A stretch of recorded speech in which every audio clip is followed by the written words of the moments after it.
कहीं से कोई कामना नहीं, प्यार हो बस।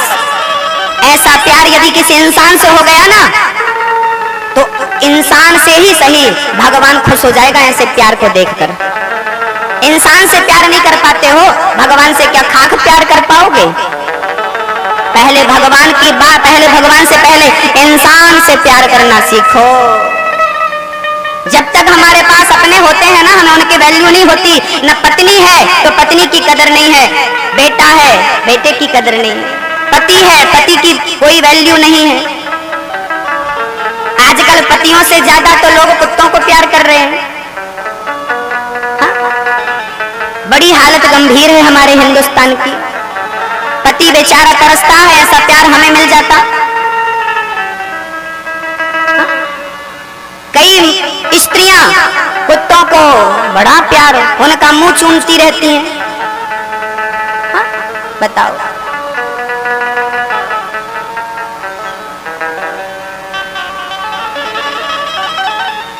भगवान से इतना प्रेम हो जाए तो कल्याण हो जाए, गाय माता से इतना प्रेम हो जाए तो भी कल्याण हो जाए। ठीक है, जिसकी जैसी समझ, अपनी अपनी समझदारी से करता रहता। एक सज्जन भक्तों, एक छोटी सी कल्पना करिए, आपके पास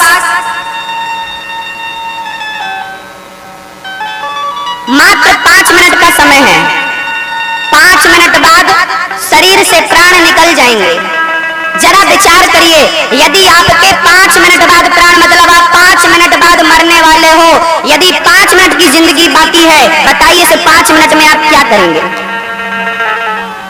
झगड़ा करेंगे अपनी पत्नी से, अपने पति से, अपनी माँ से, अपनी सास से, तूने मुझे चम्मच भी नहीं दिया।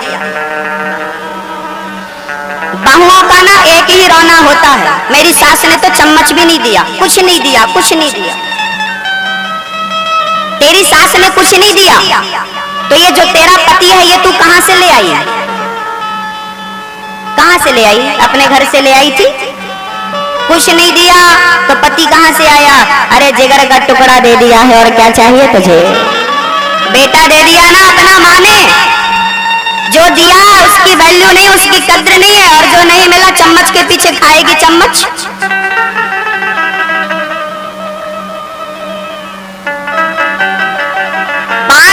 समय है आपके पास, 5 मिनट बाद प्राण निकल जाएंगे। जैसे 5 मिनट बाद मरना हो, जरा विचार कर लो उसके दिल में कितनी जोर जोर से उसका दिल धड़क रहा होगा, पूरा शरीर पसीना छोड़ रहा होगा। 5 मिनट बाद मरना है, 5 मिनट, कोई बात नहीं, अरे मरना तो है ही, 5 मिनट बाद सही या 50 साल बाद सही, डरने की जरूरत थोड़ी है। समय का सदुपयोग करने की जरूरत है। हमें 5 मिनट बाद मरना है तो हर मिनट का सदुपयोग करना सीख लेना चाहिए। अपनी माँ, अपनी पत्नी, अपने बच्चों, अपने परिजनों के साथ मिल करके भगवान को याद कर लेना चाहिए ना 5 मिनट में। एक सज्जन मरने लगे, यमराज आ गए। वो यमराज से क्या कहते हैं जरा सावधानी से सुन लीजिएगा। आपसे, अपने सास ससुर से, अपने पति और अपनी पत्नी से, अपने बच्चों से प्रेम करना, उन्हें उचित ज्ञान, उचित संस्कार देना, फिर समय बचे तो भगवान को याद करना। यही तो, जहाँ सुमति तहाँ संपत्ति नाना, जहाँ कुमति तहाँ विपत्ति निदाना। जिस घर में एकता होती है, प्रेम होता है, याद रखना ये 5 उंगली अलग अलग है, इनको मिलाकर एक कर दिया जाए ना तो मुठ्ठिका बन जाता है। झाड़ू का तिनका अलग अलग कर दिया जाए, आंगन साफ नहीं होगा, उन तिनकों को मिला दिया जाए तो आंगन साफ हो जाएगा। परिवार का संगठन, यदि परिवार के लोग मिल करके रहें तो बड़े से बड़े दुख का सामना कर सकते हैं, बड़े से बड़े संकट को अपने जीवन से हटा सकते हैं। लेकिन वो आपस में बिखर जाते हैं। झाड़ू कचरे को साफ करती है, वही झाड़ू बिखर जाती है तो खुद कचरा बन जाती है। जब आप बिखर जाएंगे ना तो खुद कचरा बन जाएंगे। एक माँ जिसका पति बहुत पहले चला गया भगवान के घर, उसने अकेले मजदूरी करके घर घर जाकर बर्तन मांजती है, भोजन बनाती है, और ऐसी अवस्था में वो अपनी एक बेटी और एक बेटे का पालन करती है। एक माँ अपनी बेटी का पालन करती है, बेटे का पालन करती है। बेटा छोटा था, बेटी बड़ी थी।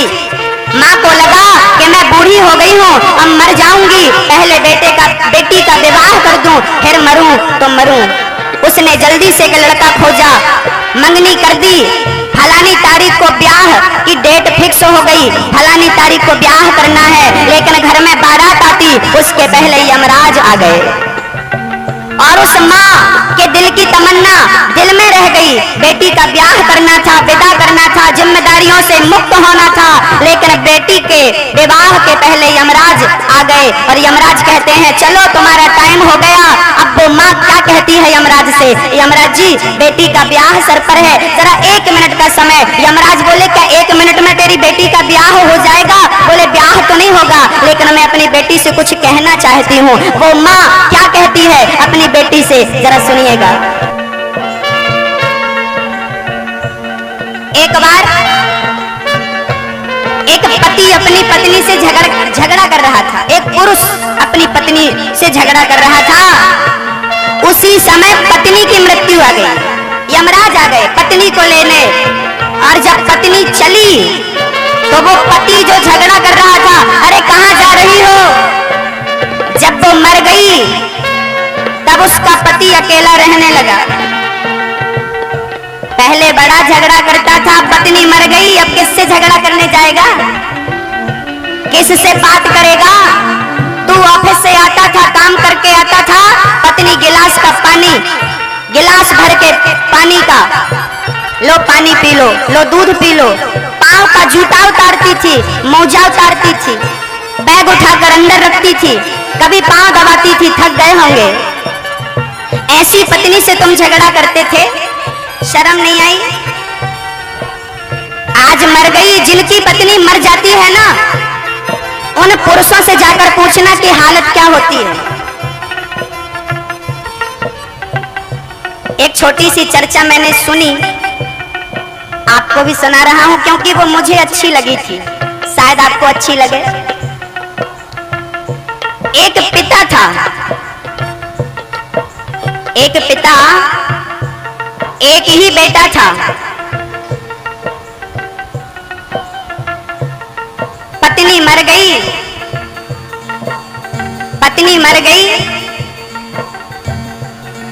अकेला रहने लगा,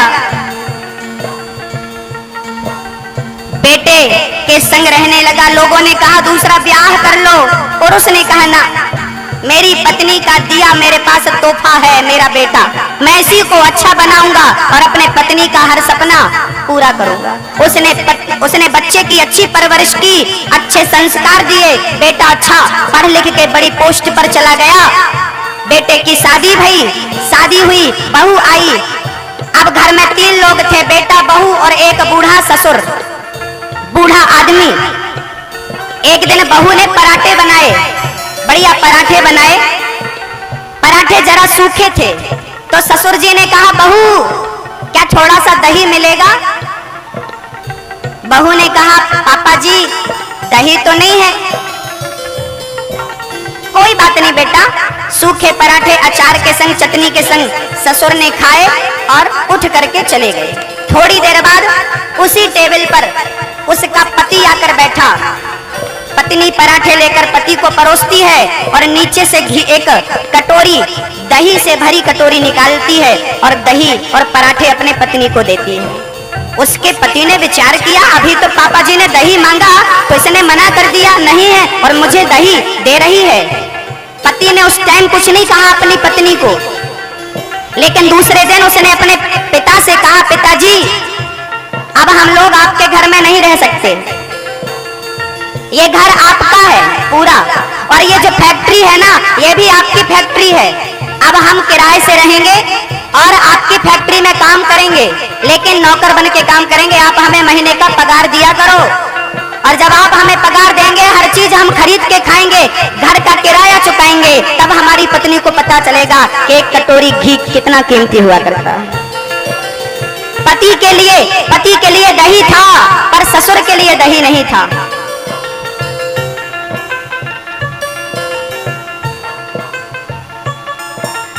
ये कहानी बहुत छोटी है। हमारे घर में रोज ऐसी घटनाएं घटती हैं, रोज घटती हैं। पति के लिए कुछ और, ससुर के लिए कुछ और, बच्चों के लिए कुछ और, सास के लिए कुछ और, अपने बच्चों के लिए कुछ और, जेठानी के बच्चों के लिए कुछ और, अपने बच्चों के लिए कुछ और, देवरानी के बच्चों के लिए कुछ और। ये घटनाएं रोजमर्रा की घटनाएं। नफरत मत पैदा करो, नफरत मत भरो अंदर। जब तक हो प्यार से रह लो, प्यार। एक पति ने पत्नी से झगड़ा किया, पत्नी मर गई, चिल्लाता रहा, अपने कर्मों पर, भाग्य पर रोता रहा। क्या मिला? अरे जब तक थी प्यार कर लेना था, झगड़े से क्या मिलना। एक पत्नी जब मरने लगी तो यमराज से कहती है जरा 1 मिनट का समय दे दो। अब पत्नी क्या कहती है जरा सुनिएगा। इसलिए प्रार्थना मेरी है, इस दास की प्रार्थना है, जितना वक्त है आपके पास, एक बात बताऊं, इस दुनिया के सबसे अमीर हैं आप सभी, अमीर व्यक्ति हैं, क्योंकि आपके पास अनमोल शरीर है। ये शरीर कितना कीमती है, क्या बताएं आपको, इसकी कितनी कीमत है। पशु पक्षी तरसते हैं कि हमें मनुष्य का चोला मिल जाए। अब आप कहेंगे कि बहुत समय निकल गया, हमने सदुपयोग नहीं किया, अब थोड़ा सा समय बचा। तो कोई बात नहीं मेरी माँ, रोइए मत, थोड़ा समय बचा तो क्या हुआ। एक किसान था, एक किसान था। वो किसान अपने खेत को जोत रहा था। तभी उसने क्या देखा कि जमीन के अंदर से ढेर सारे पत्थर निकल रहे थे, चमकीले। किसान को लगा मेरे खेत में इतने सारे पत्थर निकल रहे हैं, अब तो फसल नहीं होगी, क्योंकि ये पत्थर ये फसल को बढ़ने नहीं देंगे। जिस बीज पर पड़ जाएंगे वो बीज वहीं ध्वस्त हो जाएगा। लो भैया, किसान उन सारे चमकीले पत्थरों को एक बोरी में भरता है और बोरी उठा करके खेत के किनारे एक सरोवर था, सरोवर पे आके पास में खेत की मेड़ पर आकर के बैठ गया। धान बोई थी, चिड़िया बैठी थी ऊपर वृक्षों पर। तो बोरी से पत्थर निकालता जाता और एक एक पत्थर चिड़ियों को मारने के लिए फेंकता जाता। वो सारे पत्थर जाकर के गहरे सरोवर में, गहरे झील में गिर रहे थे। सारे पत्थर फेंक दिया, केवल 2 पत्थर बचे। वहीं से एक संत निकले। संत ने देखा ये क्या फेंक रहा है, क्यों रे किसान ये क्या कर रहा है। महाराज चिड़िया बहुत हैं, इन पत्थरों से चिड़ियों को उड़ा रहा हूं। संत ने कहा पागल, जिन्हें तू पत्थर समझकर पानी में फेंक रहा है वो तो हीरा है। एक तेरे पास ये जो पत्थर है ना, इसकी कीमत करोड़ों की है। किसान रोने लगा। क्यों रो रहा है? बोले मैंने तो कितने सारे हीरे फेंक दिए। महात्मा जी बोले क्यों रोता है? अरे कितने सारे फेंक दिए, जाने दे, जितने बचे हैं उसका सदुपयोग कर लेगा तो तेरी दरिद्रता मिट जाएगी। इसका अर्थ क्या है? हमारी जवानी चली गई, हमारा लड़कपन चला गया, बहुत कुछ चला गया, लेकिन फिर भी तो बचा है। अरे जीवन का अंतिम क्षण बचा है, ये भी कम नहीं है। इस बूढ़े शरीर से भी भगवान की प्राप्ति हो सकती है, ये भी कम नहीं है। जो गया उसके लिए रोइए मत, विचार मत करिए, जो बचा है उसका सदुपयोग करना सीख लीजिए। हाँ, सदुपयोग करिए। भगवान श्री कृष्ण उषा और अनिरुद्ध का विवाह कराते हैं। बाणासुर को मार करके राजा नृग गायों का दान किया, लेकिन गिरगिट बन गया। भगवान की कृपा से उसे गिरगिट की योनि से मुक्ति मिली। भगवान का दर्श स्पर्श करके राजा नृग भगवान के परम धाम को गया। जरासंध से भीम भैया ने युद्ध किया। 17 बार भगवान जरासंध ने भीम भैया को रोज युद्ध में पछाड़ देते। एक दिन भीम भैया अपना बोरिया बिस्तर तैयार कर रहे थे। भगवान बोले कहाँ जा रहे हो? बोले हम युद्ध नहीं करेंगे, बहुत मारता है, आप तो चुपचाप बैठे बैठे आनंद लेते हो। भगवान कहते हैं कि आप युद्ध करते समय हमारी तरफ देखते क्यों नहीं हो? अरे हमारी तरफ तो देखा करो। ठीक है, आज युद्ध कर रहे हैं, आपकी तरफ देखेंगे। आज का युद्ध चालू हुआ, भगवान की तरफ देखा जरासंध ने, तो भगवान ने एक तिनका उठाया, यहाँ फेंका, एक तिनका उठाया, यहाँ फेंका। भीम भैया ने भी जरासंध को फाड़ करके उसके शरीर का एक अंग इस तरफ, एक अंग इस तरफ फेंक दिया और जरासंध का उद्धार हो गया। कब तक विजय नहीं मिली? जब तक भगवान की ओर दृष्टि नहीं गई। काम बराबर करिए संसार का, लेकिन दृष्टि जब तक भगवान पर स्थित नहीं करेंगे तब तक आपको सफलताएं नहीं मिलेंगी। इसलिए काम करो पर दृष्टि भगवान पर रखो। बहुत दिनों तक खातिरदारी भगवान ने की, सेवा करी। मित्र जा रहे, जाने लगे, फिर एक दूसरे की याद सताएगी, फिर एक दूसरे के गले लगने लगे। मित्र कब आओगे? सुदामा जी कहते हैं, प्रभु मैं तो आपकी यही बाकी झांकी अपने हृदय में सजा के रखता हूँ, आज्ञा दो। सुदामा हाथ जोड़ते हैं और कहते हैं, प्रभु मुझे आज्ञा दो। चल पड़े सुदामा, चलते हैं सुदामा जी। चलते चलते चलते चलते चलते चलते चलते चलते जैसे ही महलों से बाहर निकले, मेरे कन्हैया को रहा ना गया, मित्र की तरफ देखने लगे। कभी सुदामा जी पलट पलट के अपने कन्हैया को, कभी कन्हैया अपने मित्र को। ऐसा लग रहा है कि दो तन तो बिछड़ रहे हैं, लेकिन दो मन बिछड़ने को तैयार नहीं है। दो मन बिछड़ने को, दो आत्माएं बिछड़ने को तैयार नहीं है। सुदामा जी चल पड़े।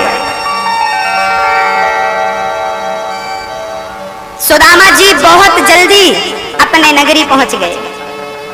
देखा तो सोने की नगरी, उनको लगा मैं गलत पते पर आ गया। वापस जाने लगे, तब सुशीला सोने की थाल लेकर दौड़ी। अरे सुशीला, इतना सोना ये सब कहां से आया? कहने लगी, सब भगवान ने दिया है। कहने लगे, सुदामा कन्हैया, अपने घर की देहरी में तब पार करूंगा जब मुझे आप अभिमान कभी ना आए, ऐसा वरदान दोगे। सुदामा जी को भगवान ने कहा, आप जैसे भक्त को अभिमान कैसे आ सकता है? भगवान श्री कृष्ण इस दिव्य लीला को करते हैं। एक दिन भगवान कुरुक्षेत्र गए हैं, जहां भगवान की गोपियों से भेंट भई है। महाराज के जाने के बाद भगवान कुरुक्षेत्र में गए हैं। बहुत दिनों के बाद कुरुक्षेत्र गए। कुरुक्षेत्र में भगवान श्री कृष्ण को उनकी मां यशोदा से भेंट होती है, गोपियों से भेंट होती है, और यादवों को आपस में लड़के मरने का श्राप मिला है।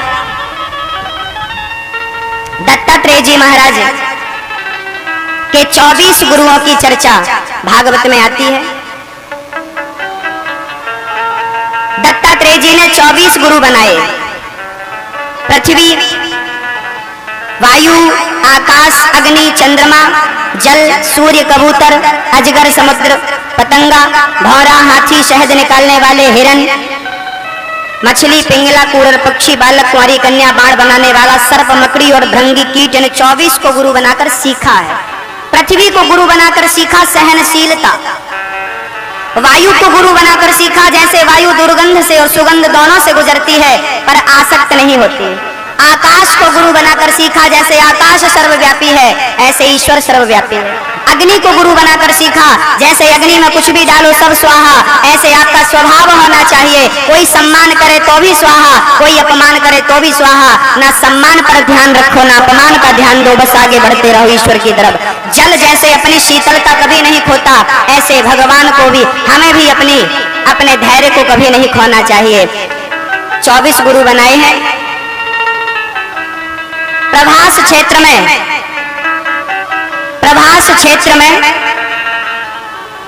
क्षेत्र में सारे यादव पहुंचे हैं और आपस में लड़के समाप्त हो गए हैं। श्राप लगा था आपस में लड़के मरने का। सारे यादव आपस में लड़के समाप्त हो गए। भगवान के परम धाम जाने का समय नजदीक आ गया। शराब पीकर उन्मत्त हुए हैं। कलयुग 4 जगह पर रहता है। जहां जुआ होता है वहां कलयुग होता है। जुआ खेला कौरवों ने, सर्वनाश हुआ। शराब पिया भगवान के पुत्र पौत्रादियों ने, यदुवंशियों ने, नाश हुआ। जुआ कलयुग का पहला ठिकाना, शराब कलयुग का दूसरा ठिकाना। जहाँ चरित्रहीन लोग रहते हैं वहां भी कलयुग रहता है, इसलिए हमें चरित्रवान बनना है, चरित्रहीन नहीं बनना। आज हम रामचरितमानस में, हनुमान चालीसा में पढ़ते हैं, रामचरित्र सुनबे को रसिया, राम लखन सीता मन बसिया। राम चरित्रवान थे, हनुमान चरित्रवान थे। हमारे देश में जितने भी महापुरुष हुए हैं सब चरित्रवान थे। चरित्र वालों की ही पूजा और चरित्र वालों का ही सम्मान होता है। चरित्र वाले यहाँ भी सुखी होते हैं, चरित्र वाले वहां भी सुखी होते हैं। चरित्र बचा करके रखिएगा, चरित्र अनमोल होता है।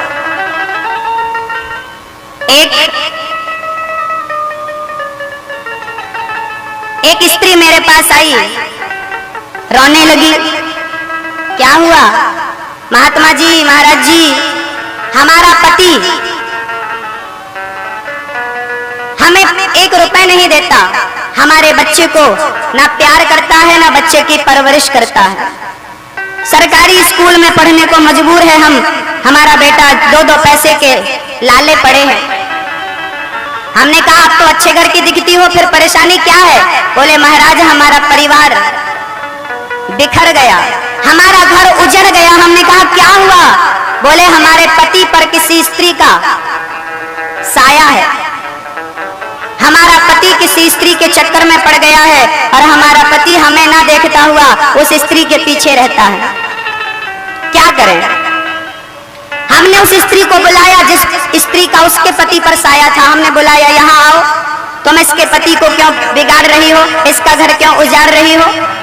जानती हो जब आप किसी दूसरे के घर पर दृष्टि डालते हैं और दूसरे का घर उजाड़ते हैं तो भगवान आपका घर कभी बसने नहीं देता।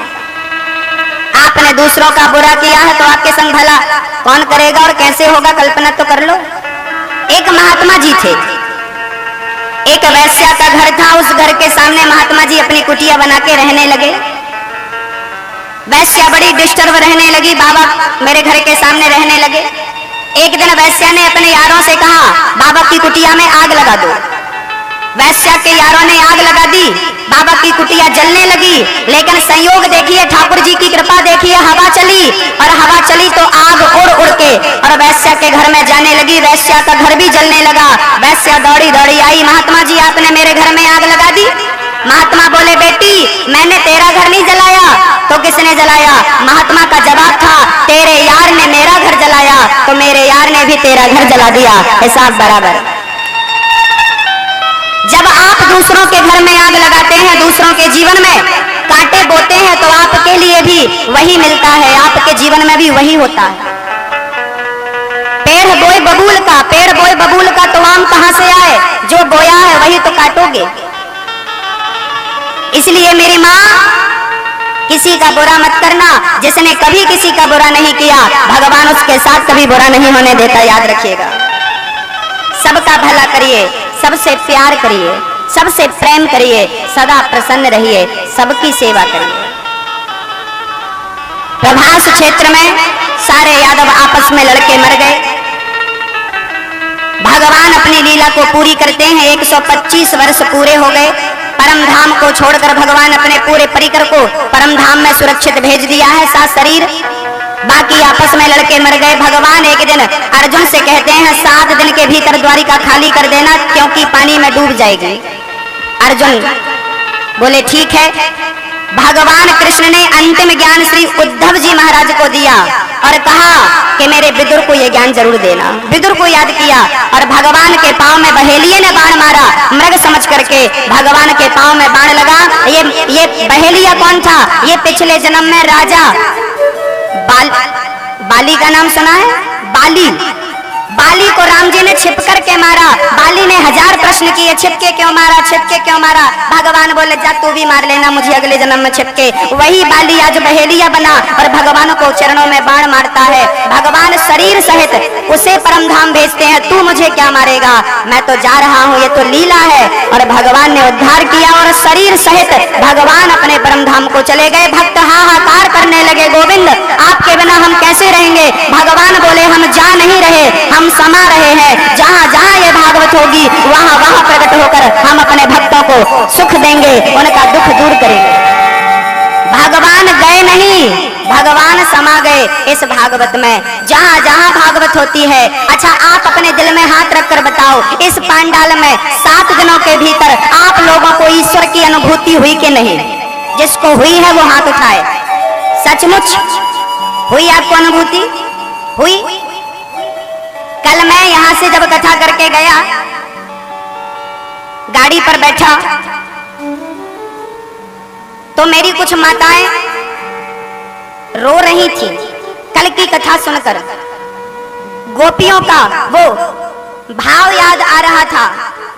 मैंने देखा, मैंने कल्पना करी कि आज कलयुग में 2018 में ये हाल है कि भगवान की कथा सुनने के लिए इतने सारे लोग बैठे हैं। सबसे व्यस्त शहर है दिल्ली, और व्यस्त शहर में इतने सारे लोग भगवान की कथा सुनने आज बैठे हैं। तो जिस कृष्ण की कथा का आज ये प्रभाव है, उस कृष्ण का तब क्या प्रभाव रहा होगा? आज आप लोगों की ये हालत है कि आज कृष्ण की कथा बिछड़ रही है तो आंखों में आंसू है। जब कृष्ण की कथा बिछड़ने से इतना कष्ट है, तो गोपियों से जब कृष्ण बिछड़ा होगा, उन गोपियों की क्या हालत रही होगी, आप कल्पना कर सकते हैं। जिसकी कथा का इतना प्रभाव है, उस कृष्ण का कितना प्रभाव होगा? जिसके नाम का इतना प्रभाव है, उस गोविंद का कितना प्रभाव होगा? मेरी माँ, क्या कहूं मैं? इसलिए उन्हीं को याद करिए, वही है हमारे सर्वस्व। भक्तों, भगवान ने पूरी लीला करी, परम धाम को गए। उद्धव श्री सूत जी महाराज ने सौनकादि ऋषियों को 7 दिन की कथा का सार सुनाया। मैं सार सुना के आपको होली की ओर और आरती की ओर ले जाऊं। 5 मिनट और सुनिएगा। पहले दिन की कथा में, ये कथा जो सुन लेता है, 7 दिन की कथा सुनने का उसे लाभ मिल जाता है। पहले दिन की कथा में हमने सुना कि भगवान ने भक्ति, ज्ञान और वैराग्य को भागवत के द्वारा कष्टों से मुक्ति मिली। दूसरे दिन की कथा में हमने सुना, पहले दिन सुना धुंधकारी जैसा पापी कथा सुन के तर गया। भागवत तो तारती है, अरे कोई प्रेत आत्मा हो या जीवात्मा हो, तारने का काम भागवत का है। कल दूसरे दिन की कथा में आपने सुना, राजा परीक्षित को 7 दिन में मरने का श्राप लगा। कुंती बुआ ने भगवान से दुख मांगा और द्रौपदी की लाज भगवान ने बचाई। तीसरे दिन की कथा में आपने सुना ध्रुव जी की पावन चर्चा, प्रहलाद जी की कथा। चौथे दिन राम जन्म, कृष्ण जन्म। 5वें दिन भगवान की दिव्य बाल लीलाएं, गोपियों का वो प्रसंग। गोपियां भगवान को कान पकड़ के दौड़ा रही हैं, आगे आगे गोपियां, पीछे पीछे कृष्ण, तो कभी आगे आगे कृष्ण तो पीछे पीछे गोपियां। 6वें दिन की कथा में रुक्मणी मंगल। आज 7वें दिन की कथा में सुदामा चरित्र के संग भगवान की चर्चा पूरी भई। भगवान की कथाएं अनंत हैं, कभी पूरी नहीं होती। भागवत आज यहाँ पूर्ण हो रही है, कल दूसरी जगह शुरू हो जाएगी। परसों से फिर मध्य प्रदेश में धार में कथा चालू हो जाएगी। उसके बाद फिर 22 तारीख से फिर है, उसके बाद फिर है। आप सुनते रहिएगा। भगवान श्री 7वें दिन आज आपने कथा सुनी। परीक्षित को तक्षक ने 7वें दिन डसा। सुखदेव जी अंतिम ज्ञान देकर परीक्षित को वहां से गए। सुखदेव गए हैं, परीक्षित को सर्प ने डसा। परीक्षित का शरीर तो मर गया, पर आत्मा परमात्मा में मिल गई। परीक्षित को जाते समय सुखदेव जी ने पूछा, क्या तू मरेगा? बोले, मैं क्या मरूंगा? अरे मरता तो शरीर है, आत्मा अविनाशी है, अमर है, उसे कौन कैसे मार सकता? श्री सुखदेव जी महाराज ने ज्ञान दिया। पूरी कथा सौनक जी महाराज ने सूत जी से सुनी। सूत जी ने पूरी सविस्तार कथा सुनाई। ये दास अनिरुद्ध ने आप सभी को कथा सुनाई। 7 दिन की कथा आपने सुनी है। यदि 7 दिन की कथा सुनाने में दास अनिरुद्ध से कोई त्रुटि हो गई हो, गलती हो गई हो, तो हमें क्षमा करिएगा। हम आपके सेवक हैं, आपके दास हैं, हमें क्षमा करिए। ये दास आपका बेटा, आपका भाई, आपका सेवक है, क्षमा करिए यदि कोई त्रुटि हुई हो तो। मैया जी 2 मिनट और बैठ जाओ। मेरी माँ घड़ी देख के 2 मिनट, तीसरे मिनट उठ जाना। अभी कोई ना उठो मेरी माँ, 2 मिनट का समय ले रहा हूँ, तीसरे मिनट उठ जाना। 2 मिनट के लिए बैठ जाइए, जहां हो बैठो। 7 दिन आप लोगों ने कथा सुनी है, ये बताओ हमें दक्षिणा कौन कौन दे रहा है? 7 दिन की कथा सुनी है, दक्षिणा लेने का अधिकार मेरा है। कौन कौन देगा? हाथ उठाओ। पीछे वाले दादाजी हाथ उठा लो। दादाजी, ओ दादाजी उठाओ, हाथ नहीं उठा रहे हो। पैसे नहीं मांगूंगा, मैं आपसे ना पैसा मांगू, ना धन दौलत मांगू, ना हीरा मोती, ना सोना चांदी। मैं आपसे धन दौलत नहीं मांगूंगा। हाथ उठा लो दिल खोल के, देखो सबने हाथ उठाए कस के। हाँ, मैं आपसे सोना चांदी नहीं मांगना चाहता, हीरा मोती नहीं मांगना चाहता।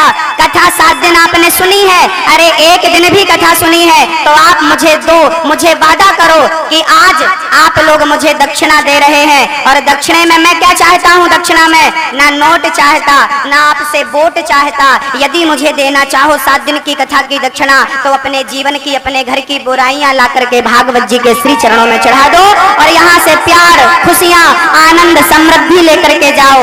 आज से सास बहू का झगड़ा बोलो